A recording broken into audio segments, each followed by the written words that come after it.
Howdy folks, LP Guru here signing in for Let's Play Final Fantasy 1, episode 14. As always, I'm going to be picking up right where the previous episode ended.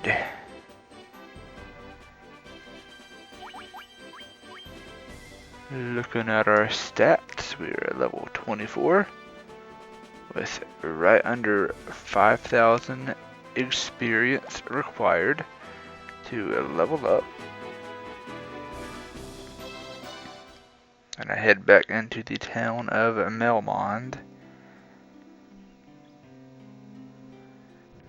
to see if anyone has anything new to say.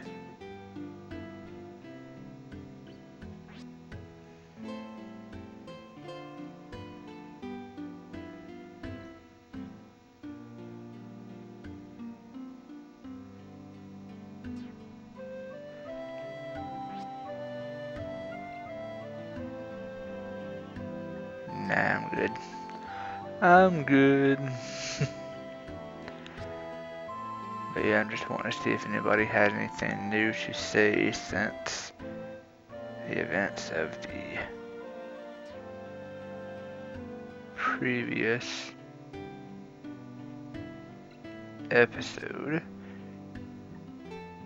That's everything that we accomplished.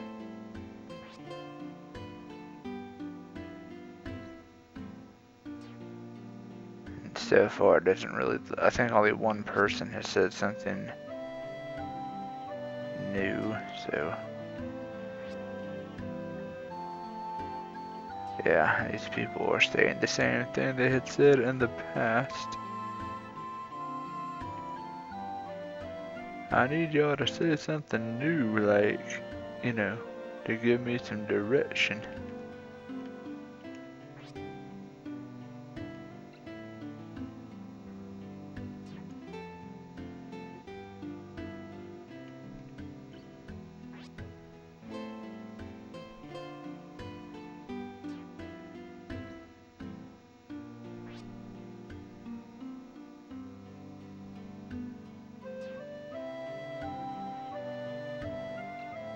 Well, I guess nothing specific is going to be said. I think the armor shop, yeah, it's up here. I've forgotten that I had already passed it. I've got to go back.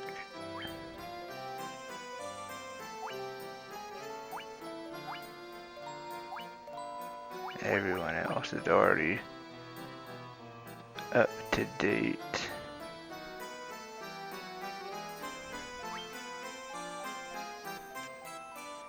It's a defense of 34, but I'm going to double check and see what the current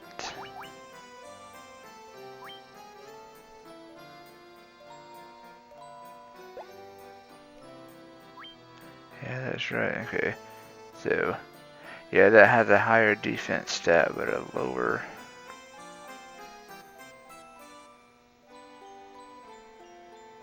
that would boost defense to 42 but lower the evasion considerably. So let's see.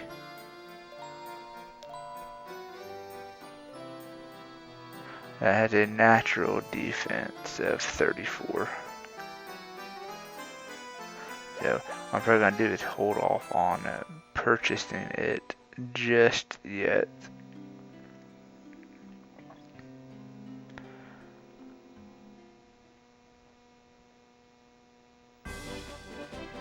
So that we can keep our money saved for future spells and everything. Alright, so everything has been taken care of in this area. So now, the search begins for the next crystal's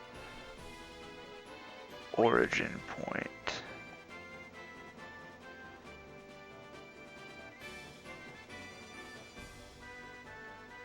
So it stands to reason that we're gonna head north. Right here. Right there. I cannot remember the town's name, but that's where we're heading. And it's also super important to get your bearings and everything before you begin to sell. Okay, cursor, come on now. But it's very important to get your bearings before you begin to set sail, since the world map cannot be accessed once you are sailing, which is very problematic.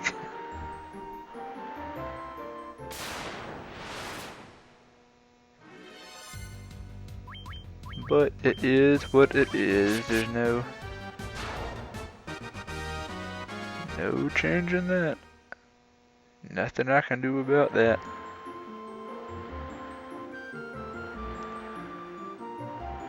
Just gotta sail the long way and not get confused and turn too soon. Normally it's easiest to stay along the coastline.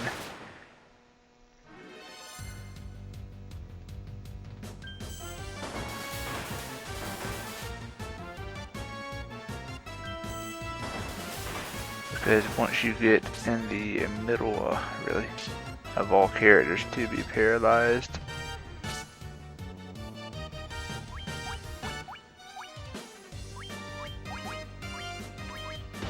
but once you get in the middle of a nothing but water,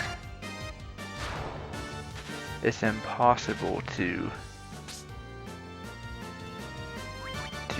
maintain your bearings. So that's why it's so important to stay close to land before you venture into the middle of the ocean. That way you can somewhat maintain your bearing before you venture out. And it's also very important to have looked at the world map ahead of time too. We should be coming to the dock in a second. There's a town right there, but the dock isn't there.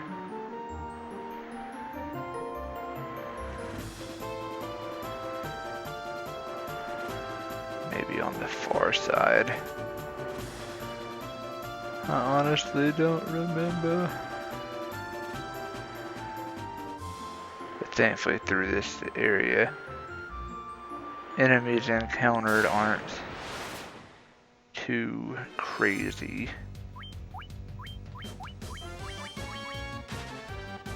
And most of the time they will run away, as is being witnessed.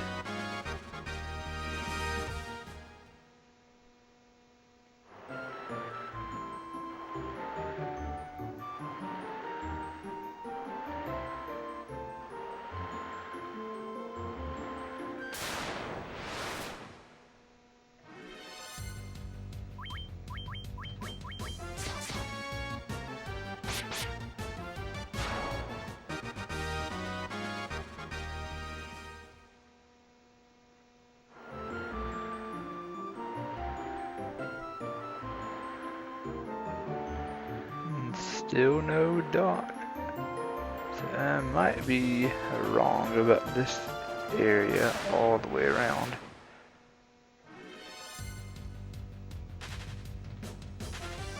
There may not be a dock for us to disembark, which would mean that this landmass requires another means of transportation to reach, but at present we do not possess any other means of travel.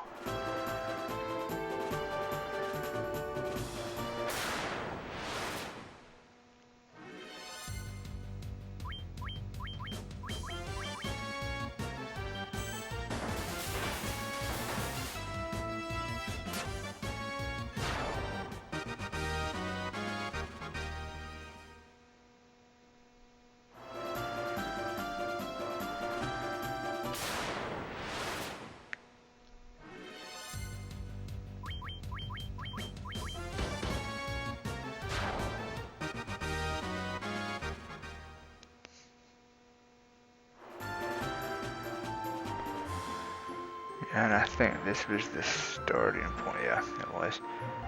Alright, so if you sail due east, you will also run into the northeastern landmass that's in the top right corner of the world map.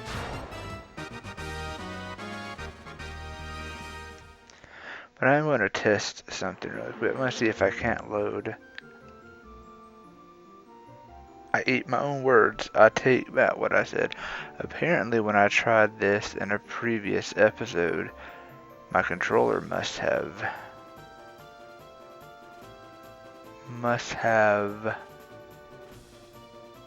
been revolting and having issues and not wanting to cooperate. Okay, so I stand corrected and I take back what I said both in the past, whatever episode that was, and just a few minutes ago.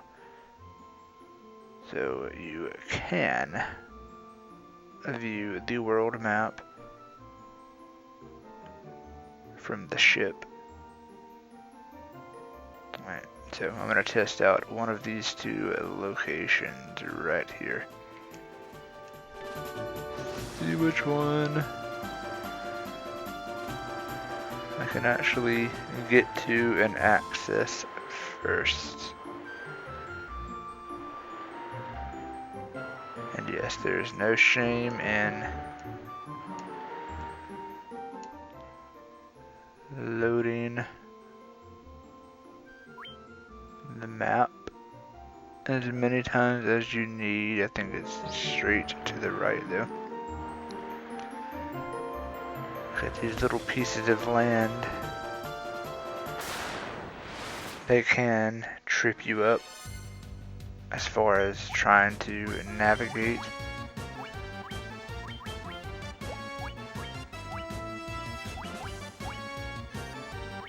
And it's also really important to look at the map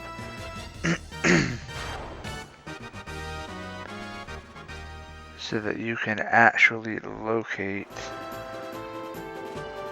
the dock. But if you don't see a dock,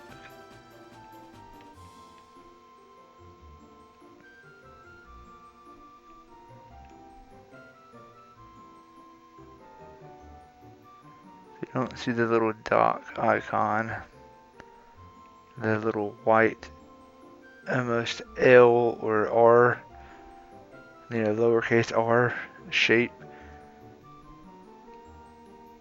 Something that comes in different shapes too. That one looks like the letter N. Right there. If I can get the cursor to it. That one right there.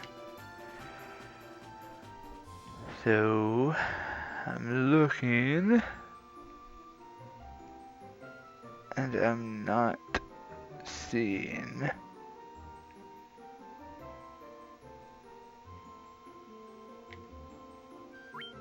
Switching back to where we are, and I'll switch back again as well. Never mind, I thought it would actually remember our current location, but it doesn't.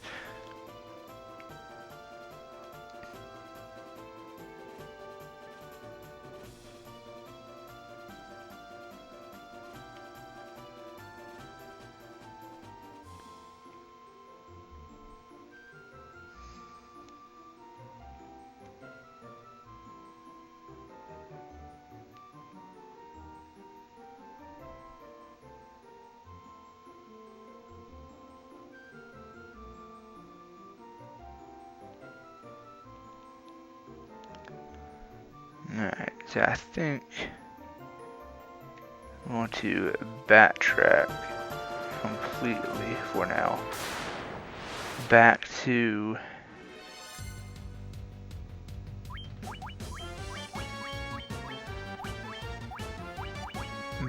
some of the older towns.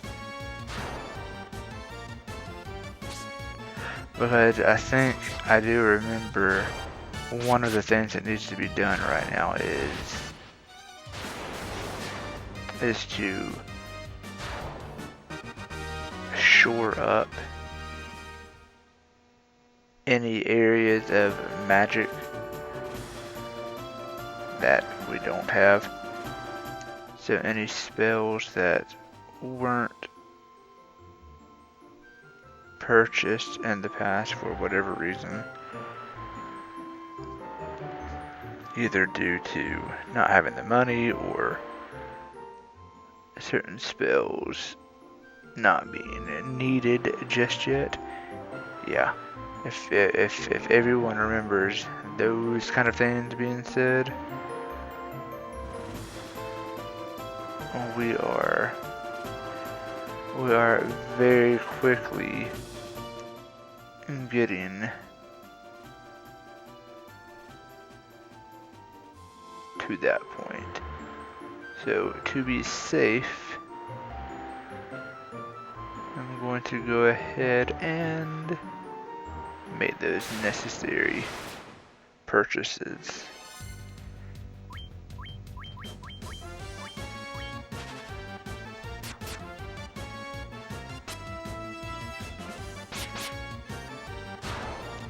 And of course I will take everyone along for the ride.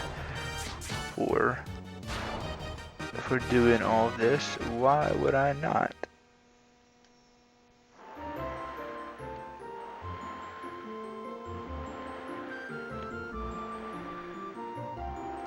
Alright, so that looks like it was the western keep from way back in the earlier episodes. That just means we need to go a little bit further north to reach the canal.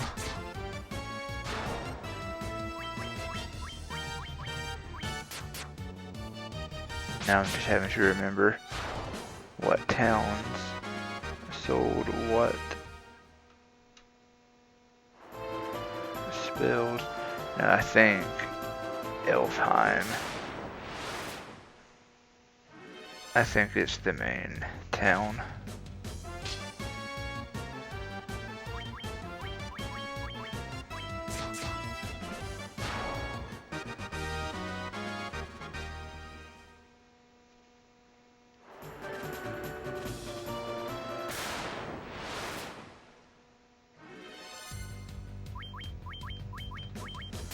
And as is being witnessed, most of the monsters have been running away. And that's definitely going to happen.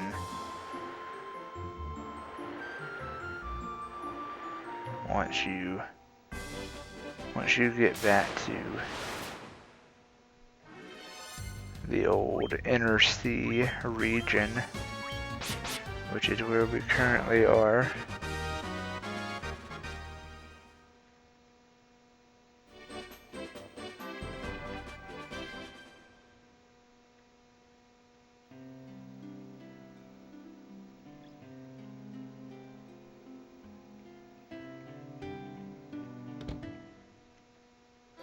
Alrighty, time to take a look and see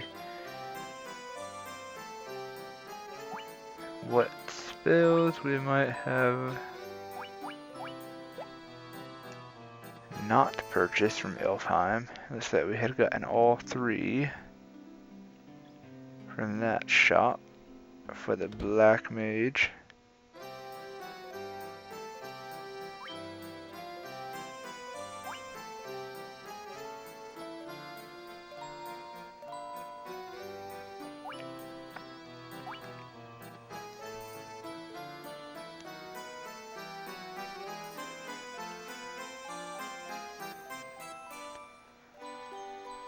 Alright, and it's at this point you can see the list of spells from this shop. But it's at this point that you need to forget certain older spells, and this is exactly how you do it. You go to the intended character through the magic option, move over to drop, select the spell that you want to drop, or in this case forget. It will ask you, are you sure? Yes to confirm, and just like that, you can now learn another spell. And the reason that Heal 1 was done away with is because we have Heal 2, and for obvious reasons, Heal 2 restores more health to the entire party compared to Heal 1.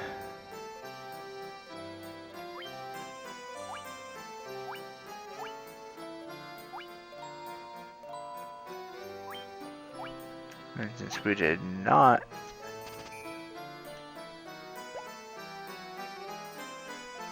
max out all 3 magic slots for the white mage for that level, we did not have to drop any spells, so that was very simple and straightforward.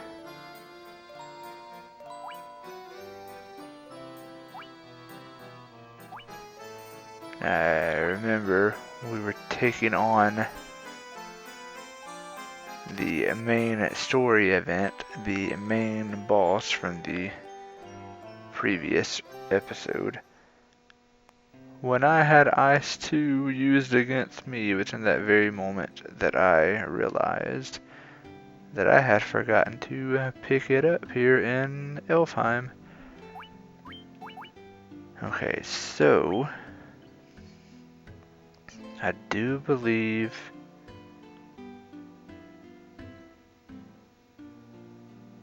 that we are caught up. I will go back and look at the level 2 white magic spell shop here in just a minute, just to, you know, build out that last slot. Level 6 spell shops, we have not reached them yet, but we will be in the near future. And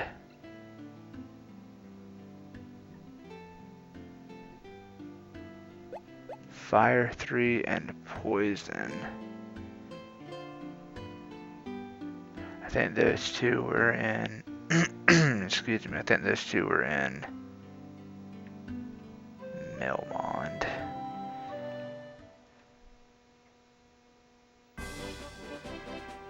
So it looks like we're going to be returning to Provica briefly.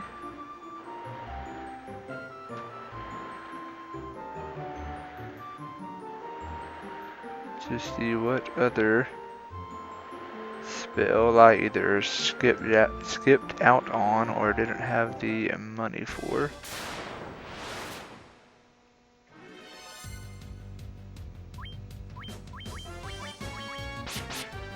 Then we will head to Melmond and do the same for the one remaining black magic.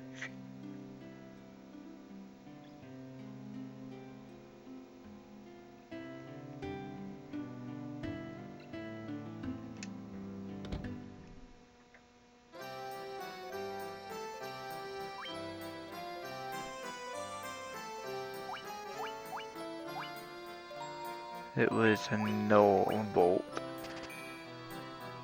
that I had skipped because there was no need for it at that point. But yes, there is definite rhyme and reason to everything that is being cross-referenced and double-checked and all that good stuff right now.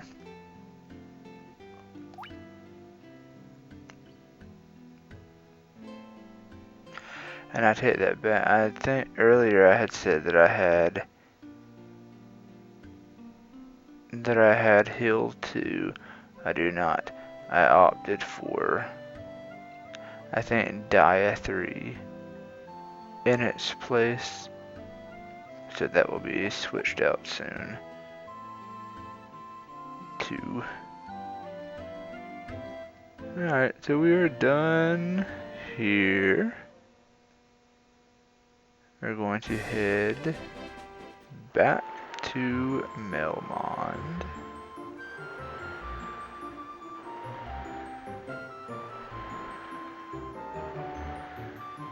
But not that way. We've got to go south of Cornelia.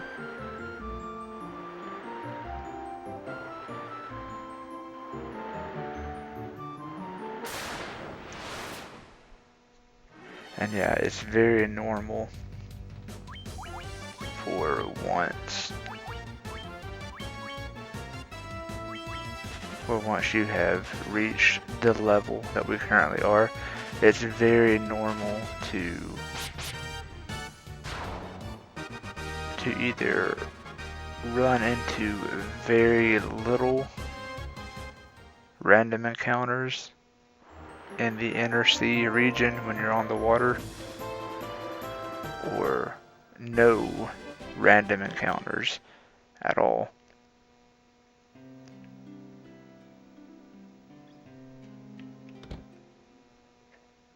And this is the turning point. Some of the future dungeons, yeah, I've got to forget Dia 3, but some of the future dungeons will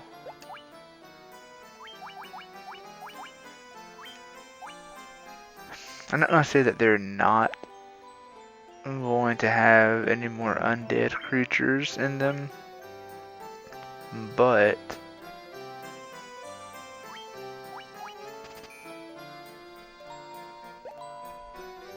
it will be to the point where it's way more important for your white mage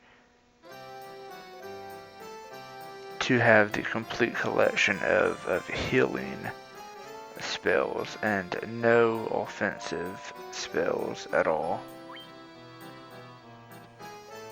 Okay, that's right, I remember that now. I remember we have not purchased anything else because we can't just yet. Okay, so the black mage will keep that one spell slot open for now.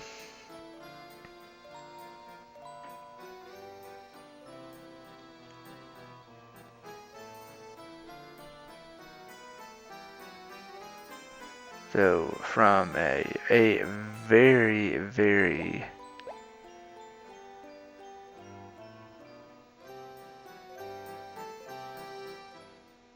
early point, or earlier point, I should say, we were told about Crescent Island. Not sure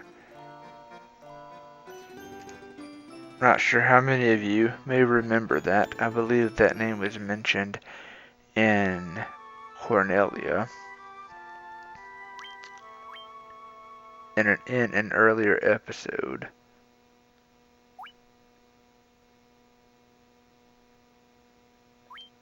I'm going to go ahead and update our oldest file. But Crescent Island, I believe, is our next destination. I will show it on the map in just a moment.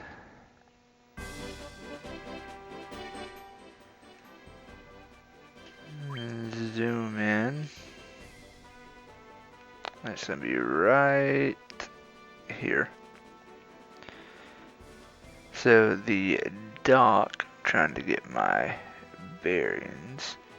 Looks like the dock directly to the right of it.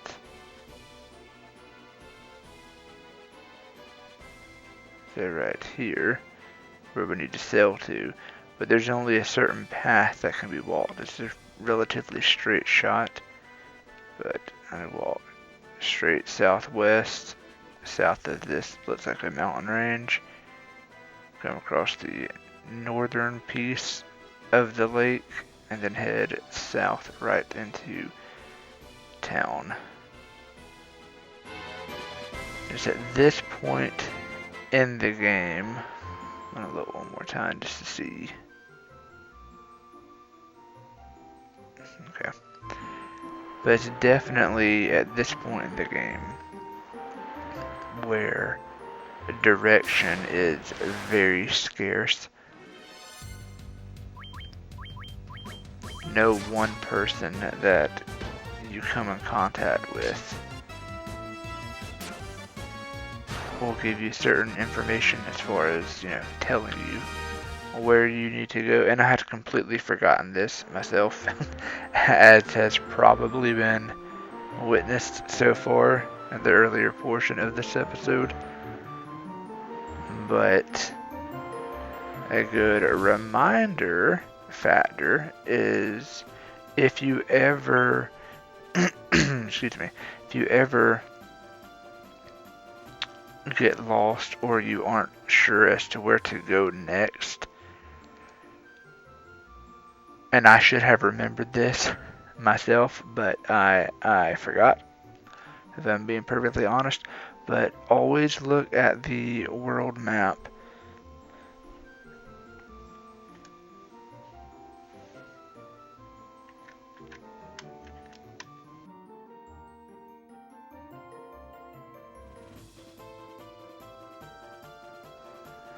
But always look at the world map and locate the docks.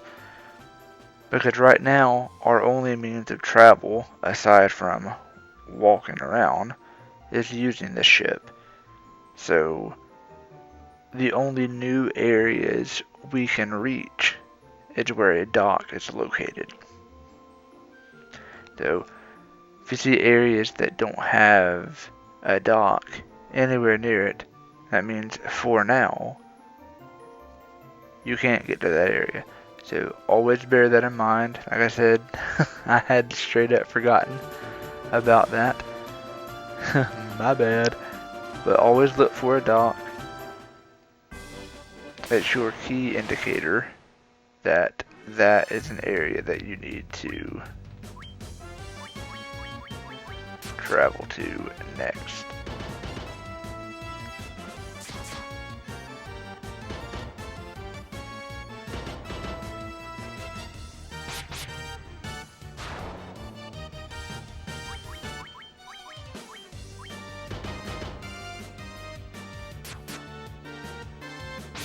And as has been mentioned in earlier recordings, sometimes it's just better to push through a fight.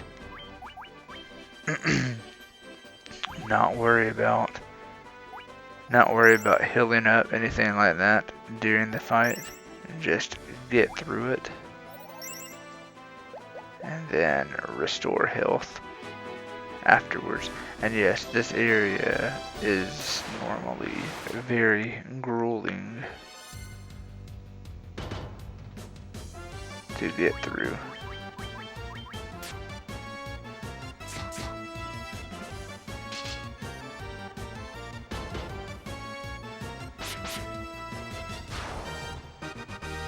You encounter enemies that have previously been encountered in the Terra Cavern through here. So it's just a repeat, but you do encounter them in different types of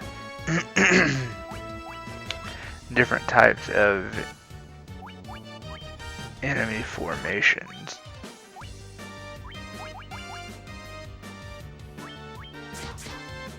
Just go ahead and use magic. Don't worry about it. You're not far from town, thankfully. Not far from town at all. So just go ahead and use any of your higher level spells.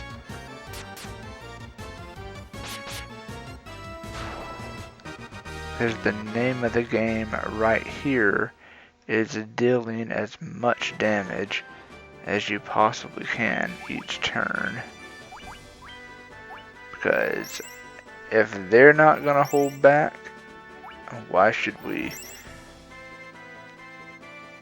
I mean, you know, that's just the way I look at it. And the fact that they are hitting so hard is all the more reason why. And I was mistaken. It's not from the north. It's from the south.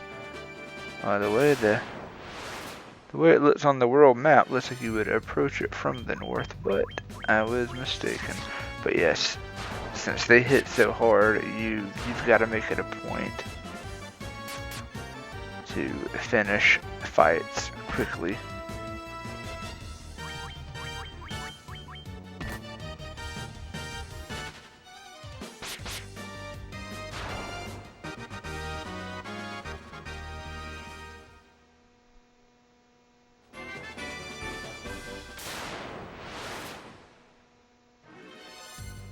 And you really never know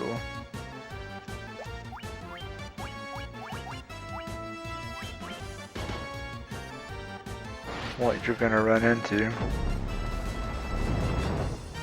It really is a mixed bag, a melting pot, if you will, for enemy encounters. You just don't know what you're gonna get.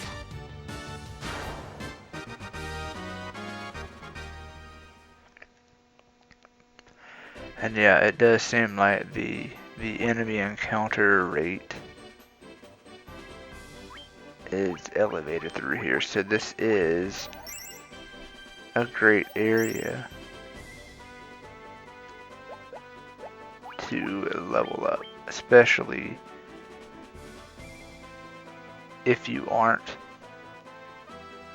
the level you currently are right now, probably already would have leveled up at least once by now. But by now, well, not by now, but right now, we've dropped by almost 2,500 experience since the start of this recording. So that is a definite good thing.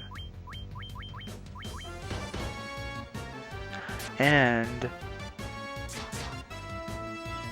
as stated earlier, I don't remember what episode now, but as stated earlier, a really good general rule of thumb, something to keep in mind, is that the amount of experience that is being received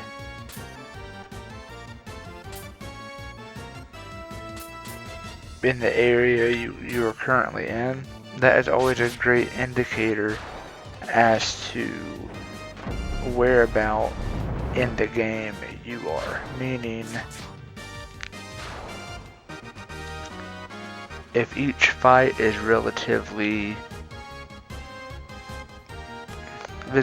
easy to slightly challenging, if that is the range you are experiencing in a fight, and then the experience you receive is at least in the 300 range, then you are about on par with the game's current difficulty factors. But if a fight is super, well, not a fight, but if the majority of the fights are super simple and you are not receiving a ton of experience, from each fight, then chances are you yourself, the characters, are a little too advanced. So it's time to move along. But I say that simply based on what you yourself, what your personal preference is.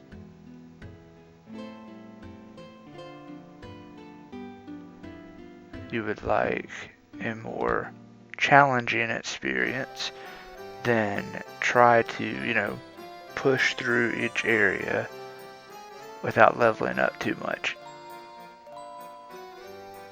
If you want, I don't want to say a super easy, like walk through the park kind of experience, but if you want things to be a bit easier, then level grind to the point where, no joke, it takes you a good 30 minutes just to level up once.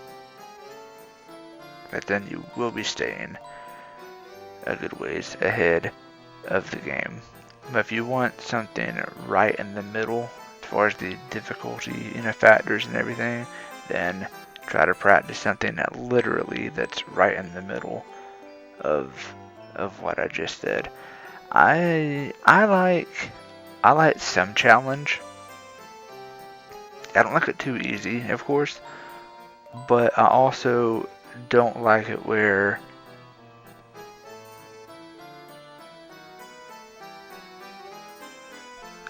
say, when we're in a dungeon, I don't want to be, running out of magic super quick. I like to be able to explore at least half or close to half of any given dungeon before I'm forced to return to town because I'm almost out of magic.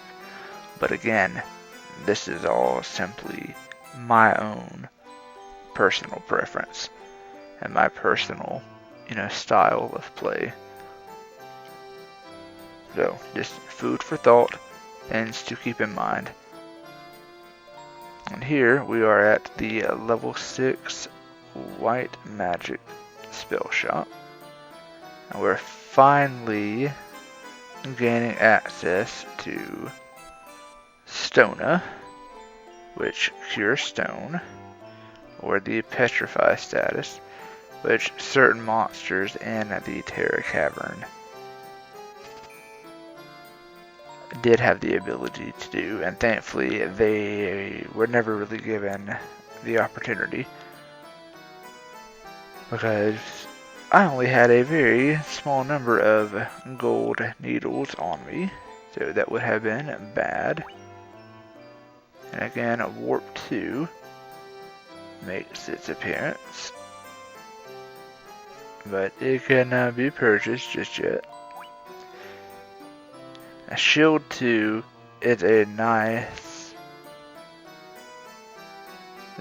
upgrade to Shield 1, since of course it, as you can read, it raises the entire party's defense instead of just one character's defense, which is the case for Shield 1.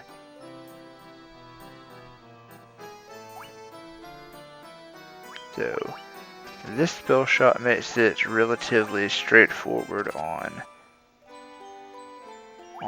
what to buy, simply because Warp 2 is currently not an option.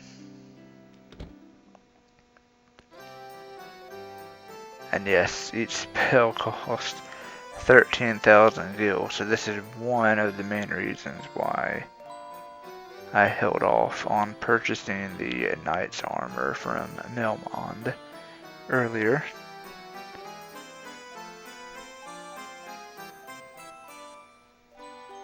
And Bolt 3, Reaper, Quake, and Stun round out the level 6 of Black Magic spells. Finally have access to Reaper, which was attempted on us in the fight against Astos way earlier. And it is the single foe equivalent to poison. And if I'm not mistaken, a Reaper has a higher success rate, but the downside is that it can only target one enemy at a time, whereas poison can target multiple, well, every enemy really. But the downside to a poison is that since it can target every enemy, it has a lower success rate. Quake is a very unique spell. It's very similar to poison. I honestly can't remember if it deals damage to the enemy, but if it is successful, it actually defeats the enemy right then and there. So it's kind of it's the first spell that gives you a bit of a bonus, if you will, or a bit of a, I don't really want to say mercy factor, but most spells it's either literally hit or miss. But this is the first spell where if even its main effect misses everything, I believe they still receive damage. So even if they aren't wiped out, they're still damaged, and that's a very nice feature. And then stun, which we've been paralyzed many times before, so we're finally being given the means to give some of these monsters a dose of their own medicine.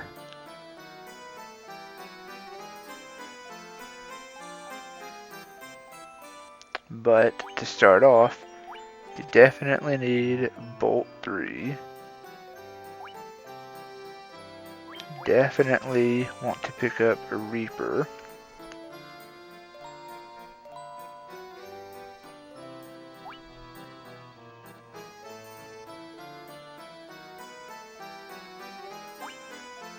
And then I'm going to opt for stun. My playthroughs tend to vary.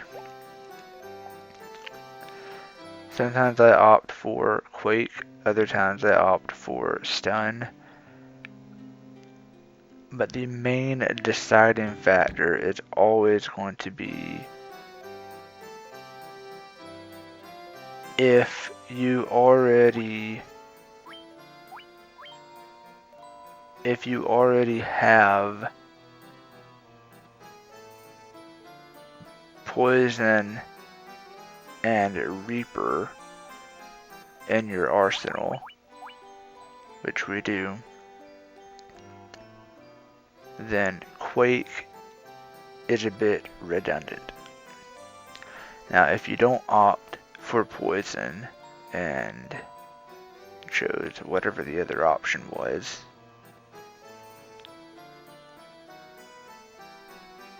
then picking up Quake here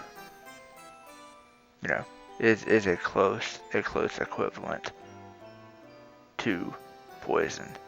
Stun is really going to come in handy because some fights are going to be against single enemies, and typically speaking, when you face off against one enemy, and there's certain fights in this game that are specifically programmed this way, where it's not a multitude of enemies that you run into, and then you reduce it down to, one powerful enemy. I'm not talking about those, hold on, one powerful enemy, let me enunciate it properly, but I'm not talking about those kind of fights. I'm talking about the types of fights that are either a trigger encounter, or you are just in that part of a dungeon where a single enemy is being encountered. Those types of scenarios are typically where those types of monsters are immune to instant KO type spells, certain types of status ailments. But sometimes that's also where a spell like stun or slow can come in and save the day, because 9 times out of 10, if you come across an enemy that can't be instantly KO'd, it means that they can be affected by other status altering means. So always keep that in mind as well. And it's really nice when you're facing off against a really powerful foe. It really is nice to be able to paralyze them or slow them down or confuse them. Looking at the mithril axe, it is 3600 in gil, attack power of 25.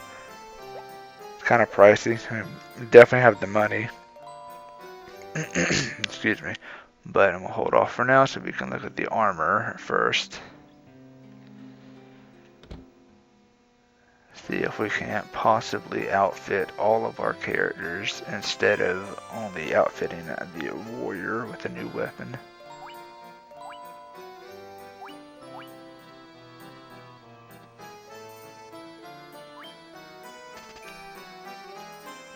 It looks like this is another town, mostly for the warrior.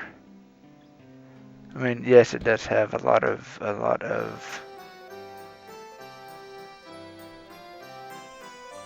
other weapon options, but as can be seen,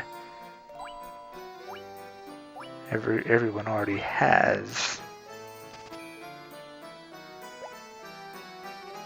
those weapons equipped. So I will make this purchase just to see. Only goes up by 2, but it's always important to keep a basic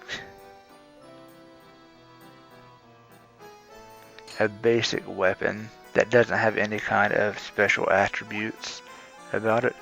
It's always important to keep the latest one of those types of weapons in your collection, because sometimes certain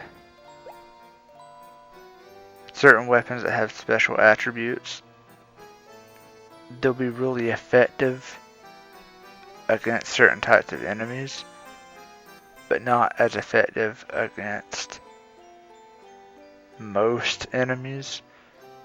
And in the very rare instance, they will deal next to no damage against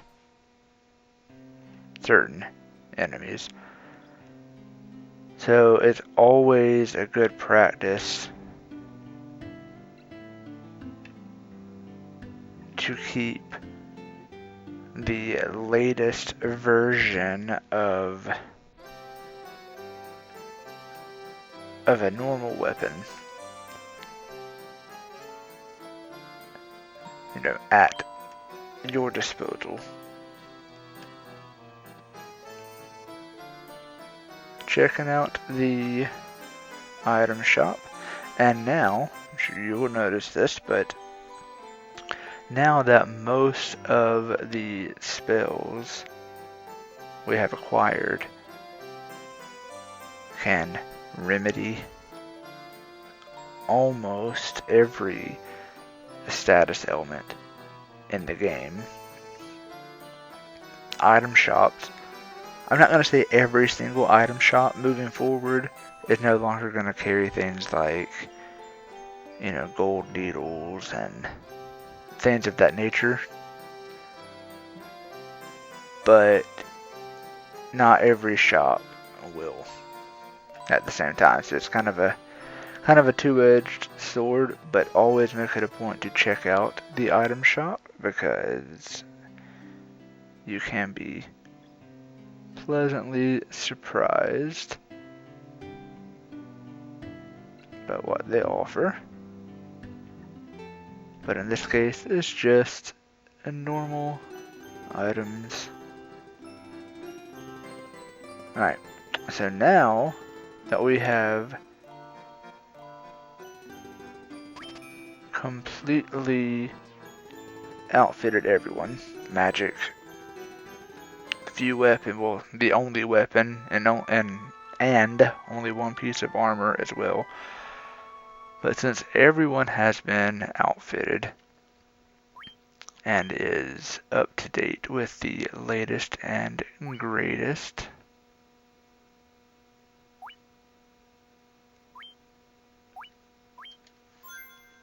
I'm doing what I do best. I'm going to rest up, currently saving progress. In the next episode, I'm going to get to investigating this new area, this new town, see what all we can find out, and acquire new information and new direction on the next crystal, its origin point, and how we can go about restoring its light.